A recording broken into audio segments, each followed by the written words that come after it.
Here's a riddle from my childhood. A father and son are in a horrible car crash that kills the dad. The son is rushed to the hospital. Just as he's about to go under the knife, the surgeon says, "I can't operate. That boy is my son." How can that be? I didn't get it right as a kid, and according to a 2014 study by Boston University professor Deborah Bell, most people don't. Only about 15% of BU undergraduates in psychology and children in a Brookline summer camp came up with the possibility that the surgeon could be the boy's mother. I'm not sure if the numbers would be much higher if the study were redone today, because the default for many people is that people in positions of authority, power, expertise, and competence are men, specifically white men, specifically heterosexual white men. In a lot of positions of power and authority in our society, the normal person, the person we think of as occupying that position, is a white male. And so there has been arisen a whole initiative, a whole movement in organizations around the company and around the country, and indeed around the world, to broaden the leadership, broaden the ranks. And one of the names for this is DEI, diversity, equity, and inclusion. And this has come under attack recently from a lot of right-wing media for being equivalent to irresponsible wokeness. We're just putting anyone in these positions, and they're not qualified, and it's just tokenism. They're just being chosen because they're women, or they're black, or they're queer, and everyone's suffering because of it. For example, Boeing, the plane, the door flew off in mid-flight. It's because they were so obsessed with gender equity and hiring minorities that they just didn't hire the right people with the right skills. And because they were so focused on that rather than their core mission of making airplanes, that, they've now become a dangerous company and no one wants to fly in their planes. So I wondered if any of this was true. So I reached out to a friend and someone who has taught me a lot over the years, Sally Helgesen. She's the author of many books about the workplace, including Rising Together, How Women Rise in the Web of Inclusion. And in fact, she was the first person to use the word inclusion in an organizational setting. And this was way back about 30 years ago in the 90s. So I asked her, what's the deal with DEI, diversity, equity, and inclusion in the corporate setting? Is it hurting companies? Is it just we feel guilty, or we want to, have good PR, or we're not even thinking about it, but we're just doing it because everybody else is doing it? Or is there a business case to be made for increasing diversity and empowering people who don't look like me? So I hope you really enjoy this conversation. It's hard-hitting, provocative. Sally brings facts, not just opinions. And she tells an amazing story of what happened at Boeing, of what happened at GE, and other companies that are long past their heyday, and their decline is being blamed on wokeness. So I hope you enjoy this conversation. Without further ado, Sally Helgesen, welcome back to the Plant Yourself podcast. Thank you, Howard. It's wonderful to be with you this morning. Yeah, let's talk about DEI, which I think is diversity, equity, and inclusion, right? And those are capital letters. Exactly. I've been writing about it recently because there's been such a sort of political backlash to the efforts in organizations of all kinds, whether corporate, university, association. There's been a real backlash to the efforts that companies have made to extend their leadership, to open the leadership and open the development of all kinds of people, a wide variety of people. And there's some political opportunism in trying to blame every single problem that exists on diversity and inclusion. And I've just been exploring why this is such a wrong-headed approach. Yeah. So let's begin, folks who haven't met you yet. Can you kind of just introduce yourself so you can kind of ground the topic in your own experience and expertise? Of course, Sally. I'm Sally Helgesen, and I have been working with writing about and researching and speaking about and doing workshops on both women's leadership and inclusive leadership for 35 years now, and written 8 books in the field. The book I wrote, The Web of Inclusion, A New Architecture for Building Great Organizations, in 1995, was the first time the language of inclusion had been used in the workplace. And it was not at that time at all related to diversity, because diversity and inclusion didn't exist as a thing. But I was just advocating for more inclusive practices that would help organizations engage and retain a broader spectrum of people and really use their talents to the utmost. So these topics, women's leadership and inclusive leadership, have been really my passion for decades. So this has to do with the focus that I've had in my newsletters since the start of the year on the value of DEI, why it's not going away, although the name and how we talk about it may change. Okay. So I'm curious, when you started writing about it, as you said, it wasn't even a thing. Like, you had to lend it words so that it, became something that people could talk about. Now, DEI had become a sort of a department or an initiative in HR. It then became, a punching bag of certain political and cultural aspects. I'm just curious how your work has been affected by the kind of the concept of DEI escaping into the wild, where you can't control the narrative anymore. Has it changed what you do in organizations in any way? It has not changed what I do in organizations. And that's one of the points that I'm trying to make. This whole idea that diversity and inclusion is inherently just a politically correct program is ridiculous. Diversity is not a goal. Diversity is the nature of the workforce. It's the nature of the talent pool that global organizations have to work with. And inclusion is a way to lead and manage effectively a diverse workforce. So D&I has been really just an approach to address an issue in organizations, which is the increasing diversity. And I'm talking about certainly race, culture, gender, sexual identification, age. We have such a huge age span now in the workplace, and as well as values and experience. So how do you lead that effectively? How do you develop talent given that reality? That's a very different question than is being addressed by political opportunists who are basically saying, oh, this is wokeism and et cetera, and this is responsible for every bad thing that's happening, whether it's, airline wheels coming off or, technological glitches. Let's look at D&I as the problem. We saw it really blow up at the beginning of the year with the firing of the presidents of Harvard and Penn State, and now they're going after president of MIT. Gotcha. So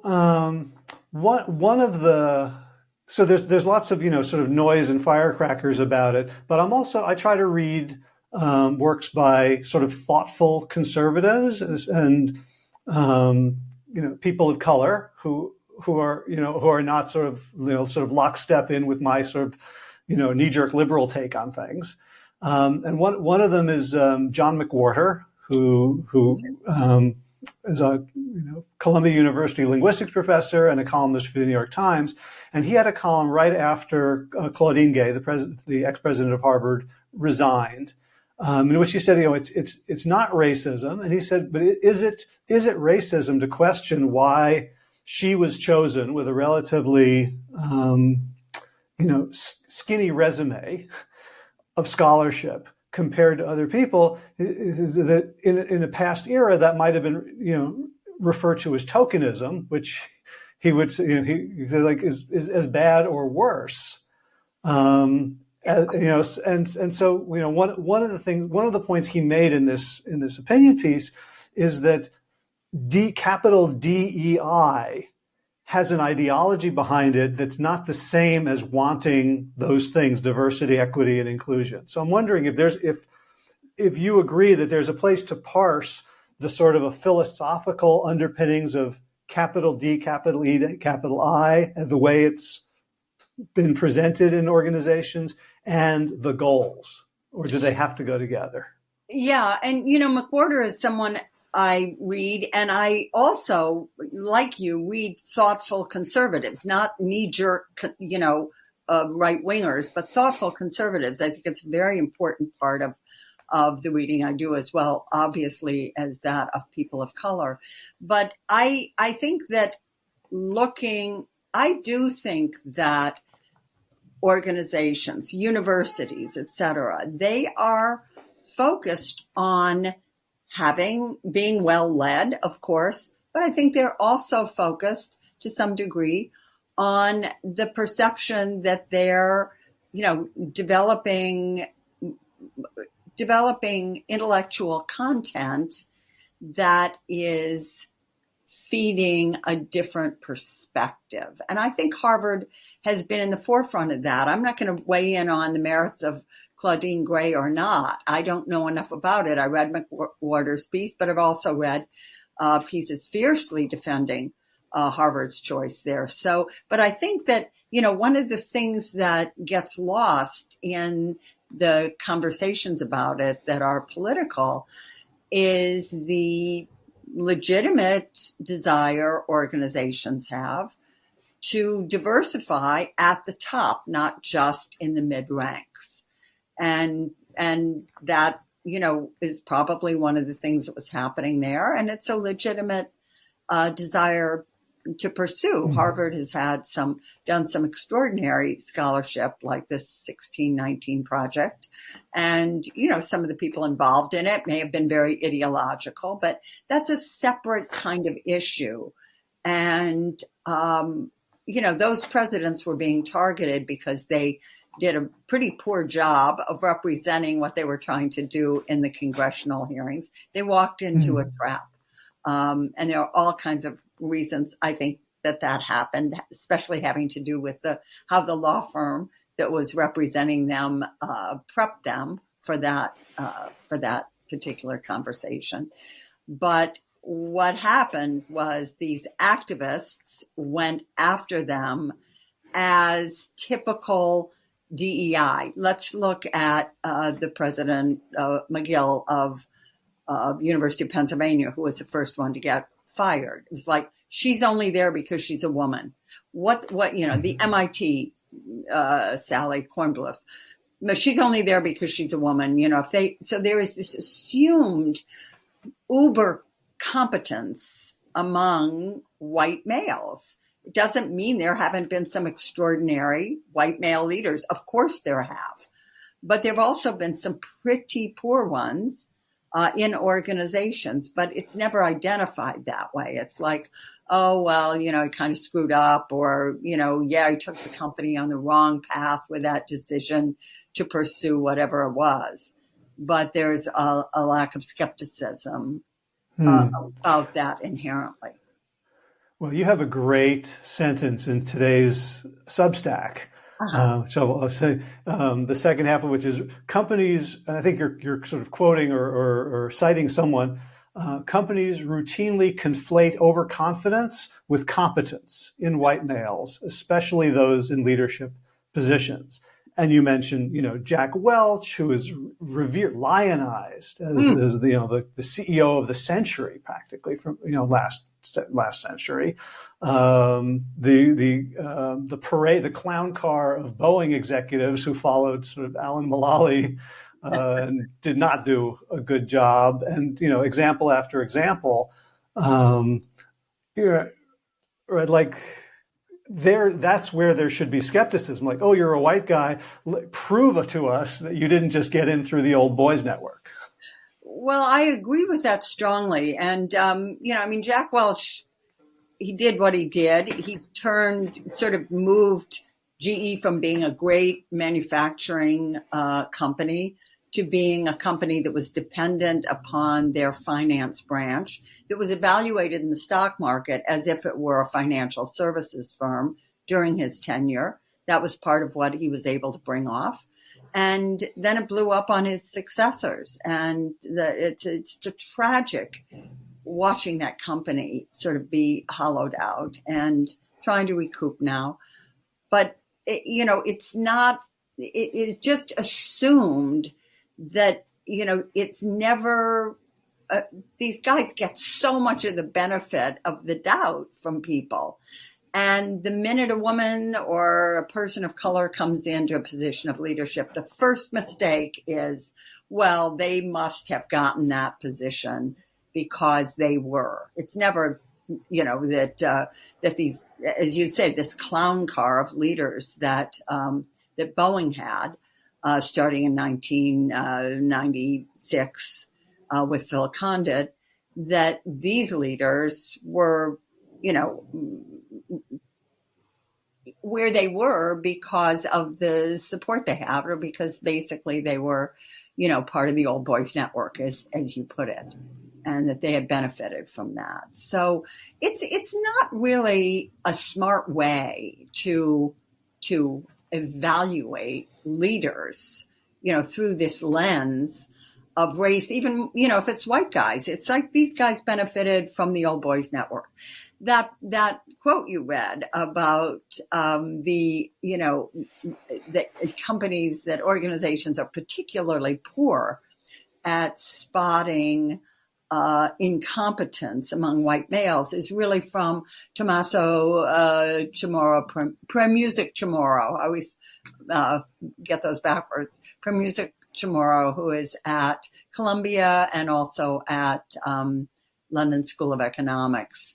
And he has done these very, very large studies. And he feels that that's one of the biggest problems that companies have, that they're not good at spotting incompetence in white men.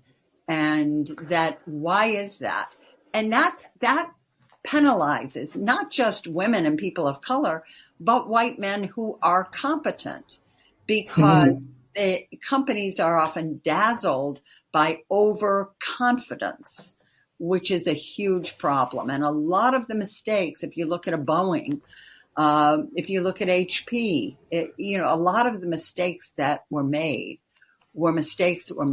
through overconfidence that people had in their own skills and their own brilliance and their own ability, to sell ideas that were essentially problematic. So I kind of drop underneath the DEI conversation for a second, just to respond. So when you say that these organizations are bad at spotting incompetence in white men, one of the things I hear is that they're bad at spotting incompetence. And right, so like it's not as clear. Competence in leadership is not as clear as, say, competence in the assembly line, right? If the engine comes to the end of the assembly line and the bolt falls off, then you can say, someone screwed up. But so like, do we have the technology to assess leadership in any meaningful way, or is it because it's so amorphous that all this misattribution comes in? Well, that's a really interesting question. And it does, yeah, exactly. If you make a mistake on assembly line, it shows up. But at a leadership level, you're dealing it, to some degree, it's more amorphous, which is why really great leaders, people like Alan Mulally, will make it very tangible. I do want to say one thing. This idea is that they are particularly poor at spotting incompetence in overconfident white men. That's what Premusic Chamorro's research showed.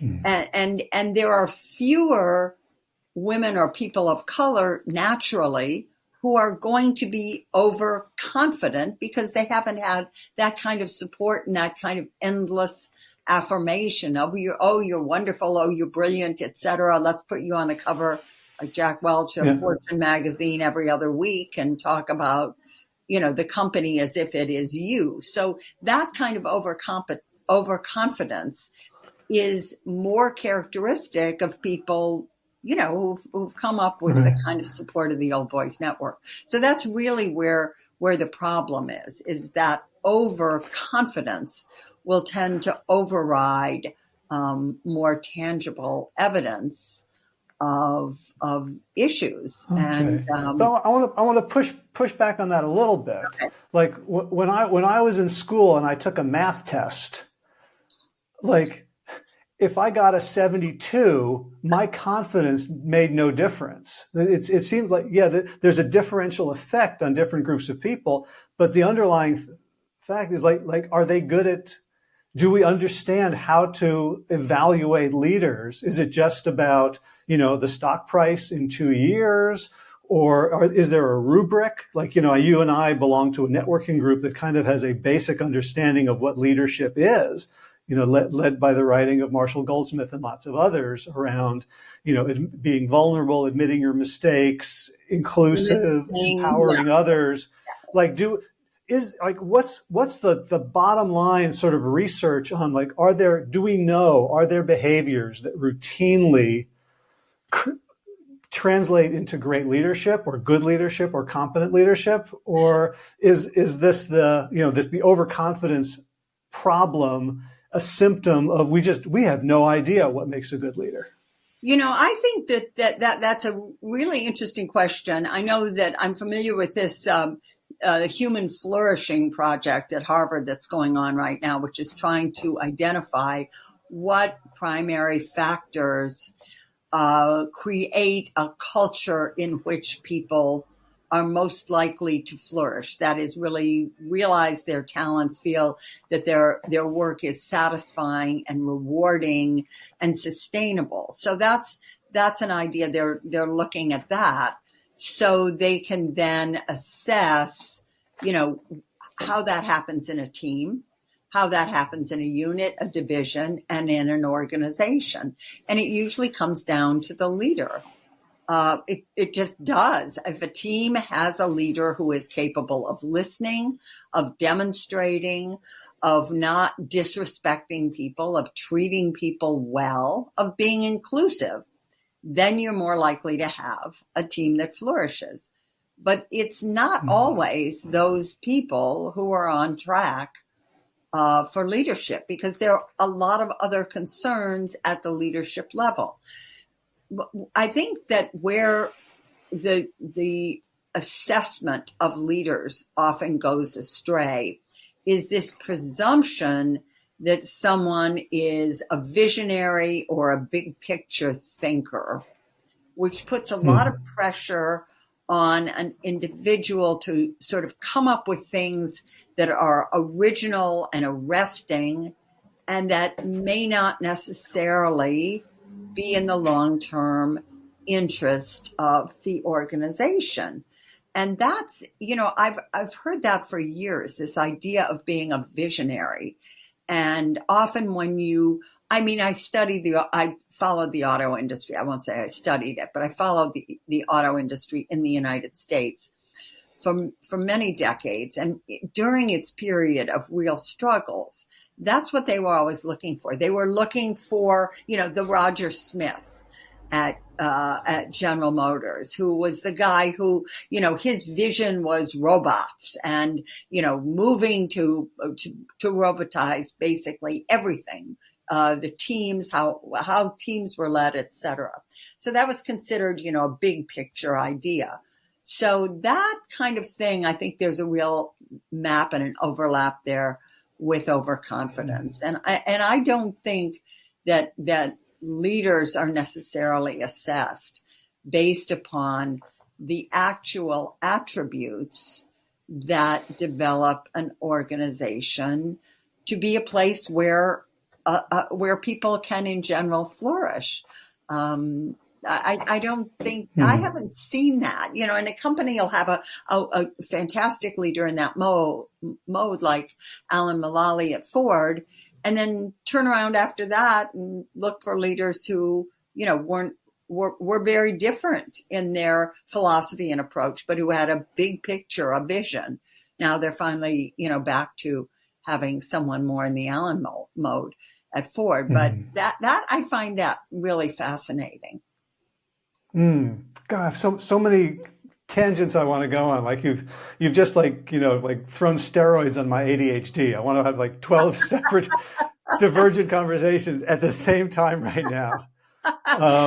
Yeah, it's that big picture, and this is where organizations fall into trouble. I call it, the Thermidor approach. In the French Revolution, they called July Thermidor, and they began renaming all the months. So the idea was it was going to be a whole new day. Everything was going to be different. And you find that routinely in organizations. This guy's putting his stamp on it. This leader is, changing the whole direction of the organization. I think that non-organic approach to organizational development is often highly problematic. And that's sort of at the root of what we're talking about. When you describe it that way, I just have a vision of all the dogs here, like all the male dogs lifting their legs. It's sort of like you want to create a big table where people can come and feel included. But when you have these revolutionary kind of like all new day approaches, you're basically flipping the table. You're flipping the people who are involved, but you have, a similar approach. And it doesn't, it doesn't make for an inclusive or reliable environment. So one of the threads I wanted to follow was it's hard to agree upon a definition of success. Now, that's not true from a purely capitalist frame, right? Where we're talking about return on investment to shareholders. But, I was reading yesterday about Patagonia that restructured, that, every cent of their profits now is going to a fund that's now, being funneled towards climate positive activity. The founder and CEO for a long time, Yves Chenard, purposely didn't try to make as much money as possible. He sort of limited profits. In a capitalist world like that, that's less successful than had he, gone and done a North Face and had, triple or quadruple the revenue and profits. If we're talking about great leadership, we have to be talking at some point about something tethered to reality.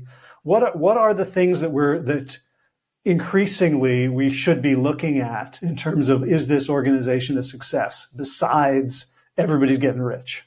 Well, sustainability. I mean, that's the key here. That's what we're really talking about. When we talk about what happened at a company like GE or what threatened to happen in the United States with our big three automakers. These were not sustainable business models. And when you look at, you're maximizing shareholder value, you're making a big splash in the stock market, but are you hollowing out your organization for where they will be in, 10 years from now? In those cases, yes, that was happening.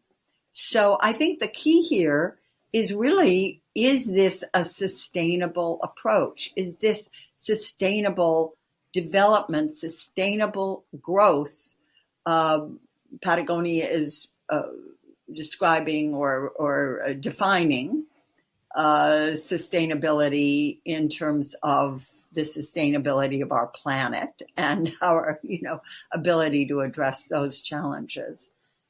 But I think that it, the short-term focus, the quarterly focus of the financialized model makes it very hard, inherently hard, to build a sustainable model. And you see it, with hedge funds. I mean, this is, the biggest hedge fund, the most successful hedge fund. And then 3 years later, it's in bankruptcy and, everybody's lost their job. And the founder, the guy who founded it, is out and, trying to raise more venture capital. That's not a sustainable model. And I don't think it has. I think that's become clear, but we're not really looking at it, and we're not understanding what an anathema that capitalism is not really, should not be dependent upon these very short-term goals and satisfying the stock market. And that's where we have one of the things we have to look at. We have to look at the fact that companies are often forced to make decisions that are not in their own best interest, and that the leaders who are smart recognize are not in their own best interest in order to increase, quarterly returns. So I think that's a big problem, and it's not an inherently capitalistic problem. Capitalism, how that still is a model that works. It's just that financialism and that idea that really originated with Milton Friedman, that providing shareholder value is the only purpose of an organization, having nothing to do with its products, its services, its people, etc. That is the essence of short-termism. Yeah, it's like Milton Friedman started reading Adam Smith and then got bored before he got to the chapters on moral sentiment. Exactly. And, it was an idea and it was fine, but the way people got latched onto it as kind of a gospel and a rationale really, I think, harmed companies, particularly in the United States, where we don't have a counterbalance. In a country like Germany, where you have a significant representation of employees and even unionized employees on the boards, then you have other considerations. So you get a more inherently long-term approach. Here we've kind of gone with the Friedman thing. And I think that one of the things we're in the middle of now is a little bit of a backlash or rethinking of that. And I'm seeing that as you talk about with the thoughtful conservative writers who are out there. Yeah. So another thing I wanted to reflect back is when you're describing the qualities of leaders who can create sustainable, inclusive, successful places to work, it reminds me a lot of women. Yeah. More so than men. And I'm recalling an essay I read. I was one of my first jobs out of school. I was a teacher in the Friends world, Quaker education. Oh. And I think it might have been a Peggy McIntosh essay, but I looked for it and I couldn't find it, so I might be just misremembering. But it was basically about teaching history and how we teach history in a way that ignores things like women doing dishes. Yeah.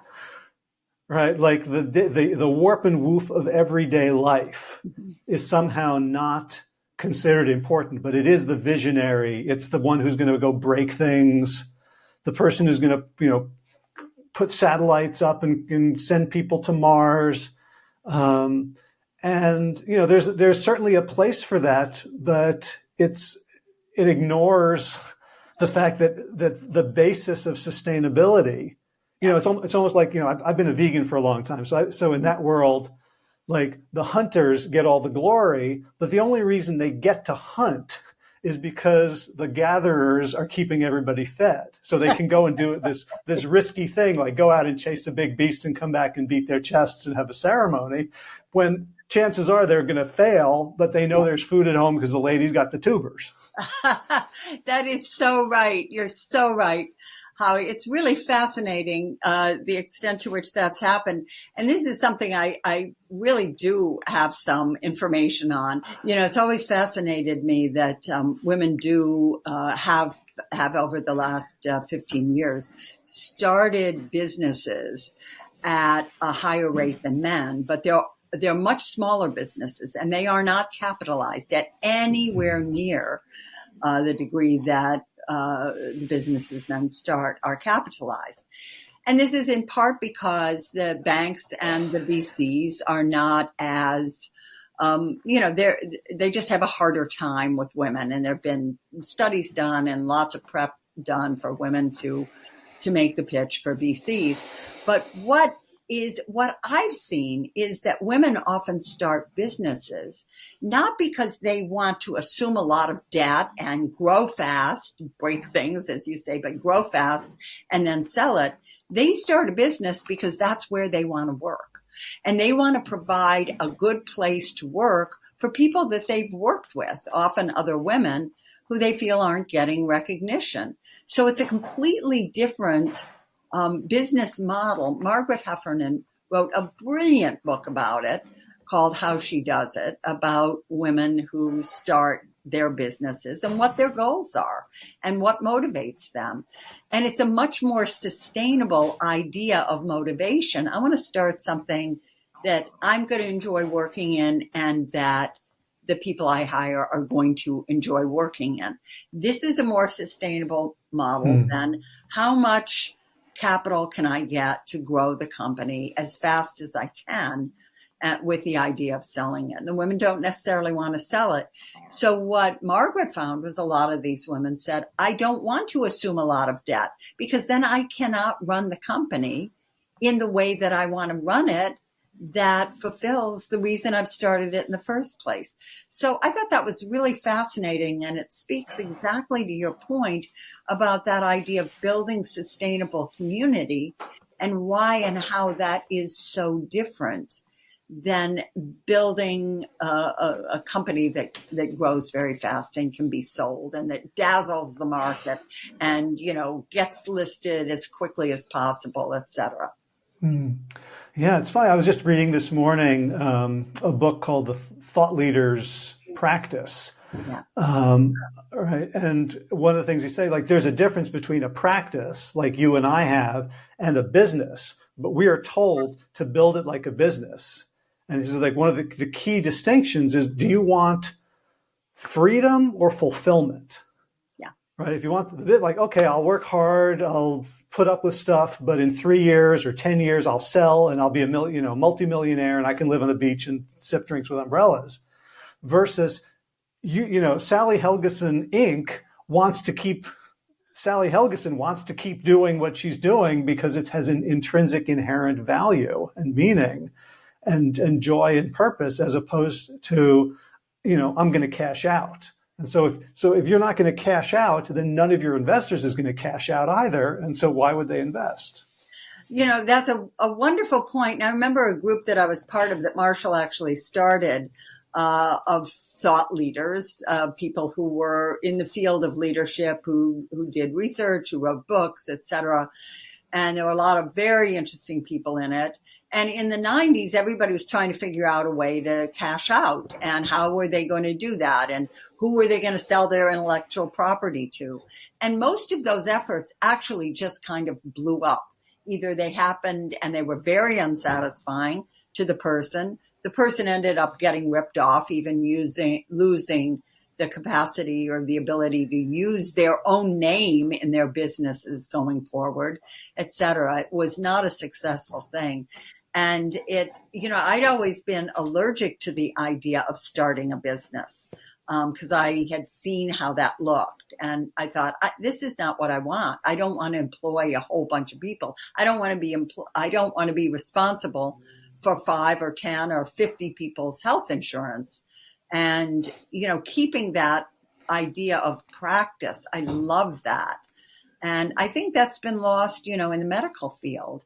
It used to be very much a practice. And because of, not because of the doctors, but just because of the way the, insurance companies are run, it's become a business. So another thing that I wrote down to talk to you about is this idea of like the visionary leader. It's okay if they like crash and burn because they're just going to get more money to do it again.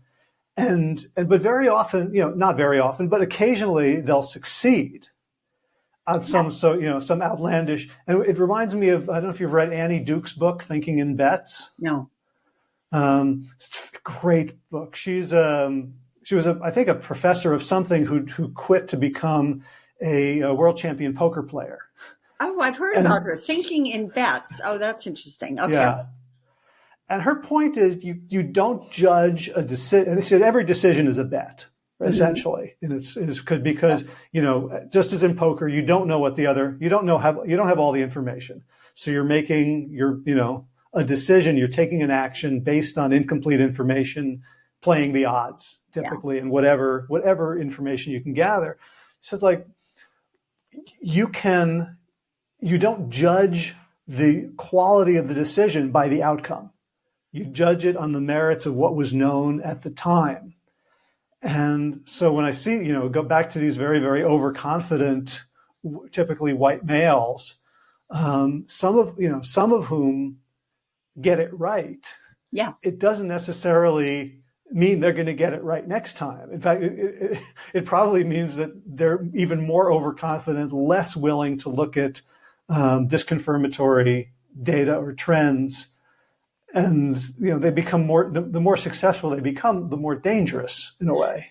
I think we're seeing that a lot in the Silicon Valley thing, because there's been so much emphasis on, the genius. And there are geniuses. I mean, Steve Jobs, the way he ran Apple, his vision for Apple, this was genius at that level. It really was. And, it had all its consequences, et cetera.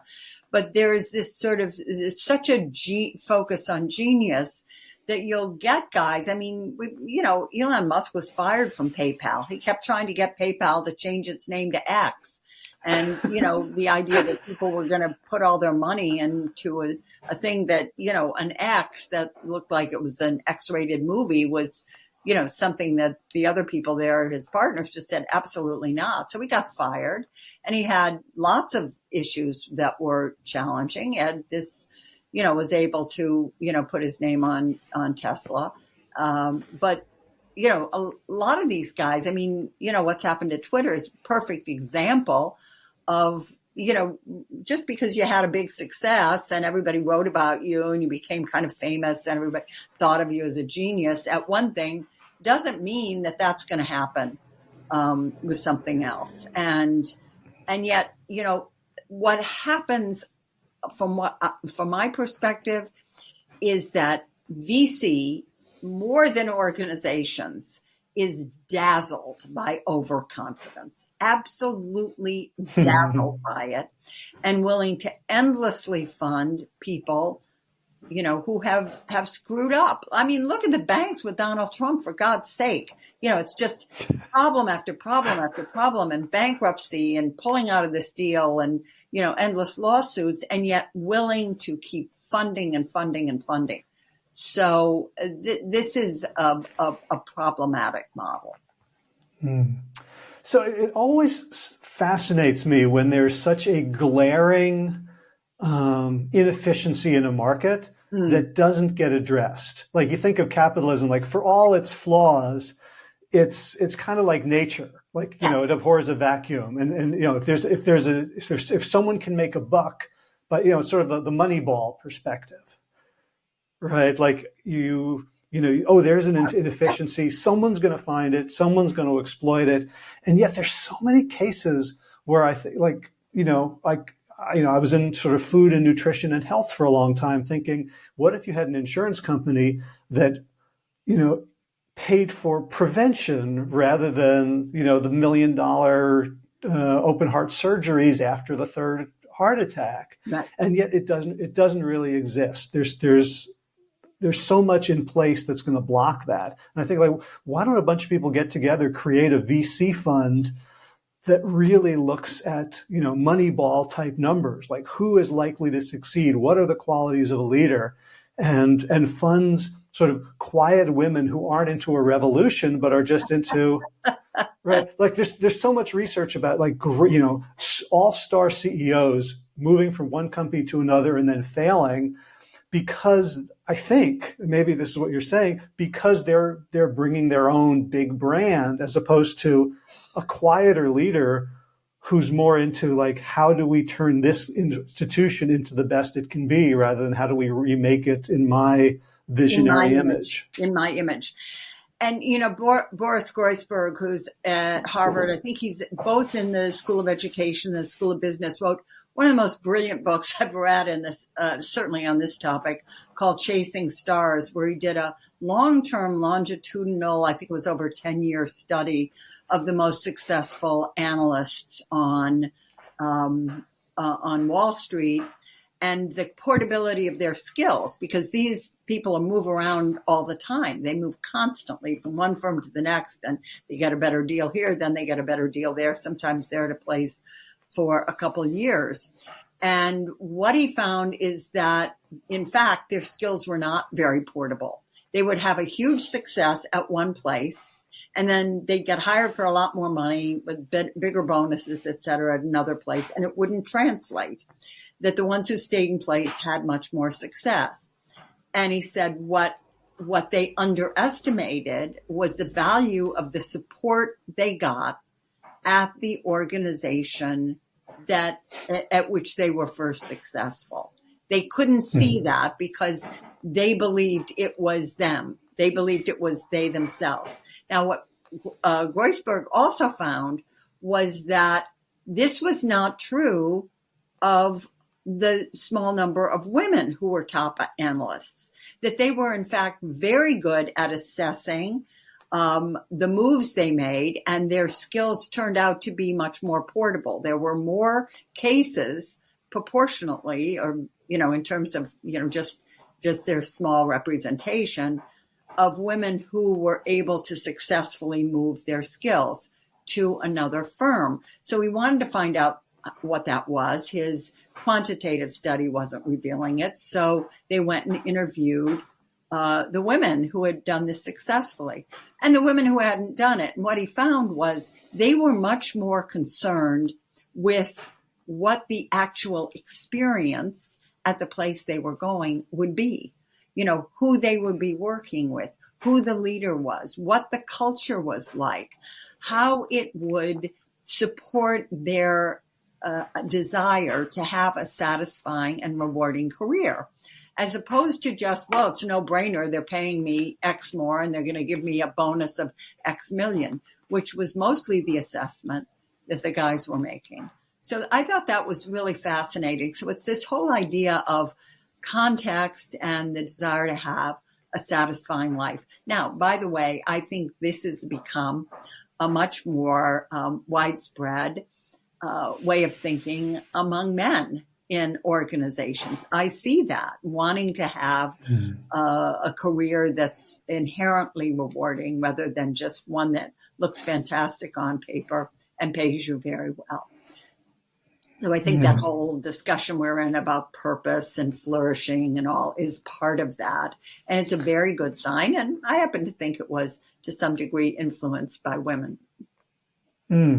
Well, it's, we hear a lot about, sort of grumpy people my age complaining about the young people who, right, like, why don't, nobody wants to work anymore, right? Which from the perspective of my children is, well, why would we work at your crappy company under your crappy leadership for crappy money? Like we want more than that from our work. We want to contribute, and we want it to be meaningful, and we want to be embedded in a nurturing culture, as well as not just sort of slogging as an individual, waking up every day with my sword, cutting off heads, and then coming home to drag my ass into bed at night so I can get up and do it again tomorrow. And this is why this younger generation is going to save us, because I think their values and, their alignment with the idea of having a satisfying life of contribution is one that's very strong. And really, exactly, I hear people my age all the time, oh, they don't want to work. Oh, they're so this, they're so that. They're exactly right for the environment right now. They have the skills, they have the attitude, they have the capability to flourish. I feel that very strongly. I see it in the political arena as well. So I'm fairly, because the work I do exposes me to so many younger people. I'm very optimistic, I have to say, despite all that's going on. I'm very optimistic about the future because I think they're really on track for this, and that their values really reflect what is required to build a more sustainable model of how we do organizations. And yes, we have developed a form of capitalism that is less efficient than it should be. I mean, capitalism is good at efficiency. That's why it's always been the best system, but it's distorted by things like, financial reward and, a lot of the sort of golden parachute stuff that took off. So you get wildly outsized rewards at the top, even when you have a failing, even when the organization is failing and the people at the bottom are suffering more and more and feeling less and less valued. So this is not an efficient way of running a capitalist organization, nor was it the classical way of doing it until, really starting in the late 80s when it began to change, maybe late 70s. But this is, this is what we have to get out. And I think that the imagination and the commitment of this younger generation to creating, again, careers that are rewarding and satisfying as individuals and sustainable and that make a contribution to the world is what's gonna make this work. All right. Well, on that high note, I know I have to let you go in a minute. Remind people where they can follow you and find you and consume more of your ideas and content and be in touch. Well, sure. And there are many resources on my website, sallyhelgesen.com, but I have been... slow down and spell that for folks who are not going to read the show notes. Okay. sallyhelgesen.com. My last name is spelled Helgesen. It'll come right up if you Google me. And I've been having a great time with All Rise, which is my Substack newsletter that I started about 2.5 years ago. And it's really created a kind of a community around some of the issues we've been talking about, which has been deeply satisfying. Of course, I'm on LinkedIn and Twitter, although I just saw this morning I've been blocked. I have no idea what that's about, but that will get resolved. I'm sure it was for doing something good. I think it was just a tech glitch. I don't, I tend to, but it may have been. It may have been, given where we are now. Yeah. Well, Sally Helgesen, such a pleasure as always to talk to you. I hope we can do this more and more. And All Rise on Substack, sallyhelgesen.com on the web. Thank you so much for taking the time today. Thank you, Howie. I always enjoy speaking with you so much. Okay, be well. All right, that's a wrap. Show notes available at plantyourself.com/578. So today's a rainy day. Haven't been out much. Been playing a lot more paddle. I think I'm getting the hang of lobs, which is kind of fun because they're, a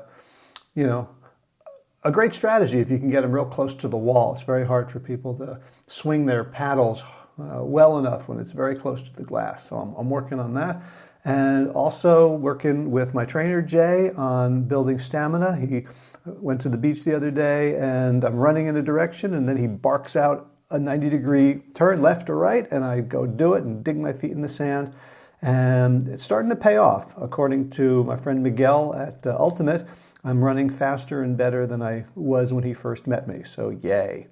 This week is Carnaval week. If you want to look it up, Sitges, S-I-T-G-E-S, Carnaval. It's spelled with 3 A's, but if you put in Carnival, I'm sure you'll get there too. You can watch some of the festivities, the debauchery parade, the extermination parade, and apparently later on this week, they're going to bury an effigy of a sardine. So I'm looking forward to surviving all the noise and firecrackers and feathers and parades, and maybe I'll get some photos up or post some homemade movies to YouTube so you can enjoy it as well. That's it for this week. As always, be well, my friends. All right, time for thanks. Thanks to Will Ridenauer for allowing me to use his beautiful song Sabali Dawn, the Dance of Peace. You can find more of Will's music at his website, willridenauer.com.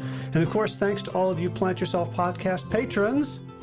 Kim Harrison, Lynn McClellan, Brittany Porter, Dominic Maurer, Barbara Whitney, Tammy Black, Amy Good, Amanda Hatterley, Mary Jane Wheeler, Ellen Kennelly, Melissa Cobb, Rachel Behrens, Tina Scharf, Tina Ahern, Jen Filkanovsky, David Bizek, The Mysterious Michelle X, Elsbeth Feldman, Leah Stoller, Alan Christensen, Colleen Peck, Michelle Landry, Josina, Sarah Durkis, Kelly Cameron, Janet Selby, Claire Adams, Tom Franzek, Jeanette Bennett, Gila Cert, David Donahue, Blair Cyber, Dorona Vizov, Gio and Carolyn Argentati, Jody Friesner, Misha Rosen, Michael Warbeck, Aviva Lael, Alicia Lemus, Val Linneman, Nick Harper, Bandana Chawley, Molly Levine, The Inscrutable, Harry R., Susan Laverty, The Panda Vegan, Craig Kovic, Adam Scharf, Karen Burry, Heather Morgan, Nigel Davies, Marion Blum, Teresa Copel, Julian Watkins, Breed O'Connell, Sharon Hirschman, Linda Ayat, Holm Hedegaard, Isa Tuzinwa, Connie Hainline, Aaron Greer, Alicia Davis, Heather O'Connor, Carolyn Jensen, Sherry Olakoski of Plant Powered for Health, Karen Smith, Scott Morani, Karen and Joe Crabtree, Kirby Burton, Teresa Carell, Kevin McCauley, Elizabeth Rothschild, Ann Jesse, Cheryl Dwyer, Jenny Hazelton, Peter W. Evans,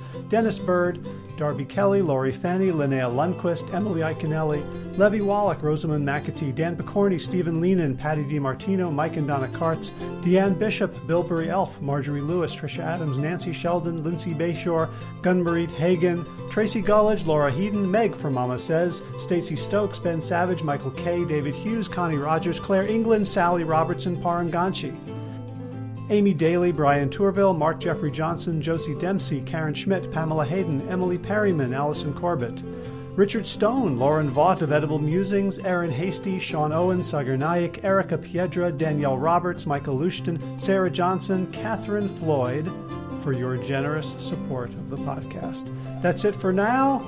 As always, be well, my friends.